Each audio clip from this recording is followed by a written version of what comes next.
Сәлеметсіздер ме, құрметті студенттер? Біздің бүгінгі қарастыратын тақырыбымыз мемлекет, құқық, тұлға, азаматтық қоғам және құқықтық мемлекет деп аталады.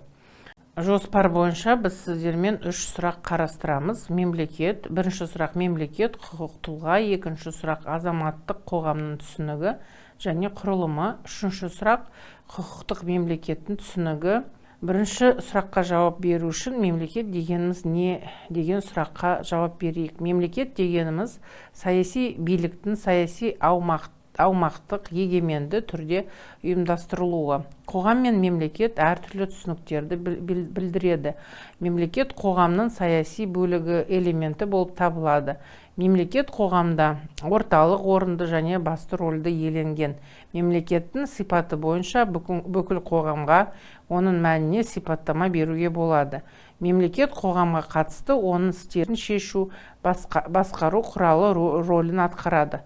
Қоғам мен мемлекеттің хронологиялық шектері де әртүрлі болып келеді. Мемлекет және құқық теориясында осы уақытқа дейін мемлекет пен құқықтың арақатынасы туралы басты бағыттар орын алған. Этатистік бұл бағыт мемлекеттің құқыққа қарағанда артықшылығын таниды. Құқық мемлекеттің қызметінің өнімі оның жалғасы ретінде қарастырылады. Табиғи құқықтық бағыт көзқарастар негізінде пайда болды және құқықтың мемлекетке қарағанда артықшылығын бекітті. Келесі бағыт мемлекет пен құқықтың бір-бірінсіз өмір сүре алмайтындығына, яғни олардың арасында функционалдық байланыстың бар екендігіне назар аударады. Бұл бағыт бір жақтылықты болдырмауға, құқықтың мемлекетке не беретінін түсінуге және мемлекеттің құқықты қамтамасыз етудегі шынайы рөлін анықтауға мүмкіндік береді. Мемлекеттің құқықты қамтамасыз етудегі рөлі құқық шығармашылық қызметті жүзеге асырудан тікелей мемлекеттік емес сипаттағы нормаларды мемлекеттің санкциялауынан іс жүзінде қалыптасып қойған қатынастарды жүріс-тұрысты заңды міндетті реттеуші ретінде тануынан құқықты жүзеге асыруды қамтамасыз етуден. Мемлекет құқықты және құқықтың қатынастарды қорғауды қамтамасыз етеді. Мемлекет құқықтың әлеуметтік кеңістікке таралуына жәрдемдеседі. Құқықтың мемлекетке әсер ететін көріністері бар. Біріншісі, құқық мемлекеттің халықпен, жекелеген тұлғамен өзара қарым-қатынастарына әсер етеді. Мемлекет азаматтарға құқықтық талаптар шегінде әсер етеді, ал азаматтар өз кезегінде мемлекетке құқықтың көмегімен әсер етеді. Екіншісі, құқық мемлекеттің қызметін заңдастырады, мемлекеттің қорғау және мәжбүрлеу шараларының рұқсат етілуін қамтамасыз етеді. Құқық арқылы мемлекеттің қызметінің шектері, азаматтардың жеке өміріне араласудың шектері анықталады. Құқық ұлттардың ерекше мүдделерін қамтамасыз етеді. Құқық нысан мемлекеттік аппараттың қызметіне бақылау жүргізу мүмкіндігін қамтамасыз етеді. Құқық басқа мемлекеттермен жалпы әлемдік қауымдастықпен байланыс рөлін атқарады.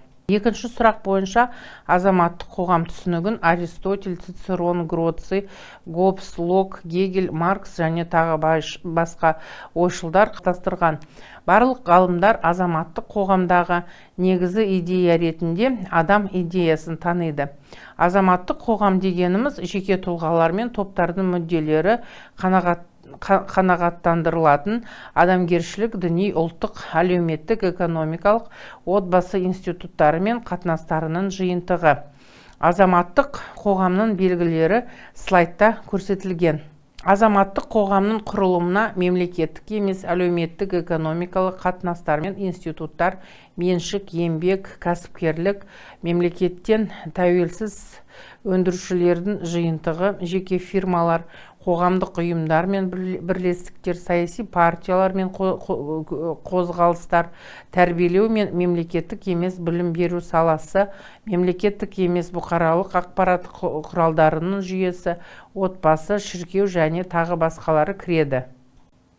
Жоспар бойынша үшінші сұраққа келетін болсақ, құқықтық мемлекет дегеніміз дамушы құбылыс, қоғамдық процесс барысында қоғамның өмір сүруі мен дамуының нақты жағдайларына сәйкес құқықтық мемлекет және қасиеттерге ие болып жаңа мазмұндармен толықтырылады.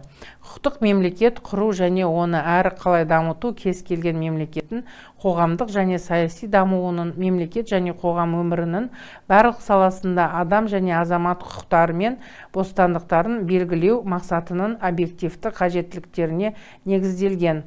Саяси билікті ұйымдастырудың және адам мен азаматтың құқықтары мен бостандықтарын қамтамасыз етуші ұйым ретінде құқықтық мемлекет әлемдік өркениеттің азаматтық құқықтық және саяси мәдениетінің үлкен жетістіктерінің бірі болып табылады.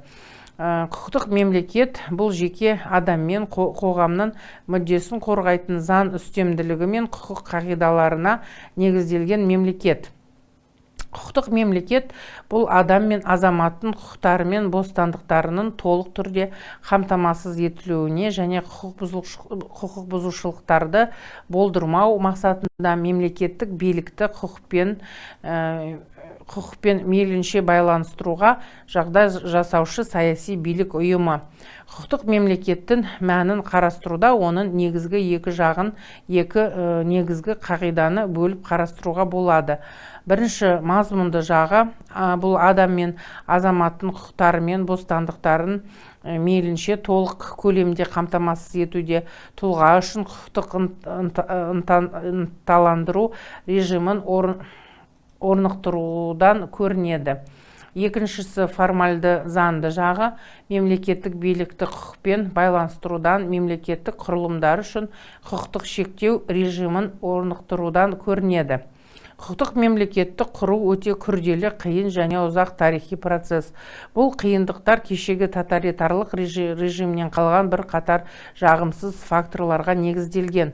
Олардың қатарына құқықтық нигилизм, халықтың заңи сауаттылығының төмен деңгейі, демократия, өзін басқару, адам және азамат құқықтары және бостандықтарын қорғауда, саяси және құқықтық мәдениет саласында тәжірибелердің аз болуы, бассыздық және заңсыздық биліктің әлсіздігі, бұның барлығы өз алдына қоғамдық пікірлердің демократизациялау, либерализациялауды, олардың жаңа құқықтық және саяси құндылықтары меңгеру барысын тежейді. Құқықтық мемлекеттің қағидаттарына мыналарды жатады. Құқықтық мемлекеттің негізгі қағидасы мемлекеттік және қоғамдық билікті заңмен шектелуі болуы. Мемлекет және қоғамдық билік белгілі бір шеңбер көлеміне таралады. Бұл шеңберді атап өтуге немесе бұзуға жол берілмейді. Мемлекеттік биліктің шектелуіне болуы адам және азаматтың бөлінбейтін құқықтары мен бостандықтарының бар екендігін танумен байланысты.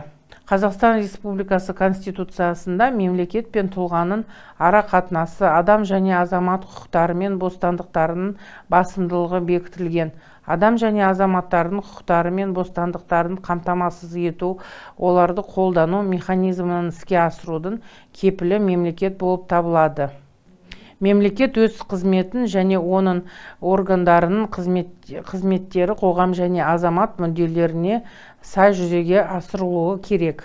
Құқықтық мемлекет адамдарға қатысты оның құқықтары мен бостандықтары үшін жағдай жасаумен сипатталады. Ол құқықтық бостандықтың негізгі заңмен тыйым салынбағанның барлығына рұқсат етіледі деген қағиданы білдіреді. Конституция мен заңдардың негізгі қызметі және басты мақсаты тұлғаның бостандығы кепіл беруі. Бостандықтарға кепіл бере отыра, Конституция мен заңдар тұлғаның мемлекеттен дербестік жағдайын қамтамасыз етіп, азаматтық қоғамның қалыптасуына жағдай жасайды.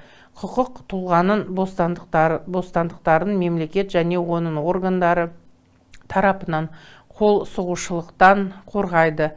Ал бұл өз алдында өтпелі кезеңдегі нарықтық экономикалық еңбек қатынастарында өте маңызды.